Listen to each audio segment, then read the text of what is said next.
Është zhvilluar në Vlorë konferenca me temë ndërgjegjësi mbi sjelljet e kundërgjegjshme dhe roli i drejtësisë restauruese për të rinj, organizuar nga Shërbimi i Provës në bashkëpunim me Agjencinë Kombëtare të Rinisë. Parandalimi i sjelljeve të pasigurta dhe jo ligjore tek të miturit, si dhe nxitja e ndryshimeve cilësore në jetën e tyre përmes edukimit, këshillimit dhe mbështetjes psikosociale. Qëllimi i aktivitetit, sipas kreut të Shërbimit të Provës, Francesco Muçaj. Vlora është një qytet të cilin e duam gjithë, në të cilin kryejmë aktivitetin ton personal, familjar, jetësor, shoqëror, ndjekim ëndrat, ndjekim shpresat, edhe luftojmë për të arritur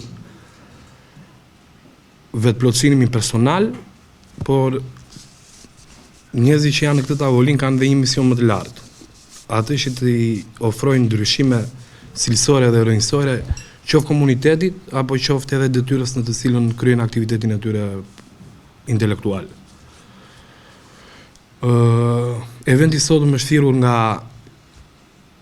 Shërbimi i Provës, i cili mbulon periudhën ose procesin e ekzekutimit të dënimeve alternative në tërësi, por edhe mbështetjen apo vlerësimin e të miturve në konflikt me ligjin në rastin konkret. Rinia është pjesa më e rëndësishme e shoqërisë, e cila ka nevojë për modele, ka nevojë për orientim, ka nevojë edhe për frymëzim.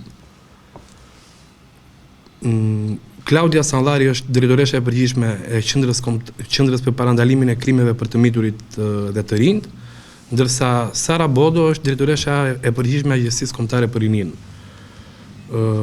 Unë edhe pse po presim disa të rinj që janë rrugës duke ardhur, doja thjesht ta nisja me një pyetje, që të vrasim mendjen gjithë derisa të kalojmë në atë fazën e diskutimit.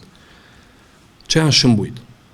Çfarë na orienton ne në jetën tonë, ose çka ka frymëzuar secilin prej nesh në jetën e vet për të arritur ku është. Në qendër të diskutimeve ishte drejtësia restauruese, një qasje që synon riformimin dhe riintegrimin e të rinjve në shoqëri, duke vënë theksin tek përgjegjësia, reflektimi dhe riparimi i dëmit në vend të ndëshkimit të thjeshtë. Drejtori i Agjencisë Kombëtare të Rinisë Sara Bodo theksoi domosdoshmërinë e takimeve të tilla ndërgjegjësuese. Përfaqësuesit e institucioneve pjesëmarrëse theksuar rëndësinë e bashkëpunimit ndërmjet Shërbimit të Provës, familjes, shkollës dhe komunitetit për të krijuar kushte që u japin të rinjve një mundësi të dytë dhe një drejtim të ri në jetë.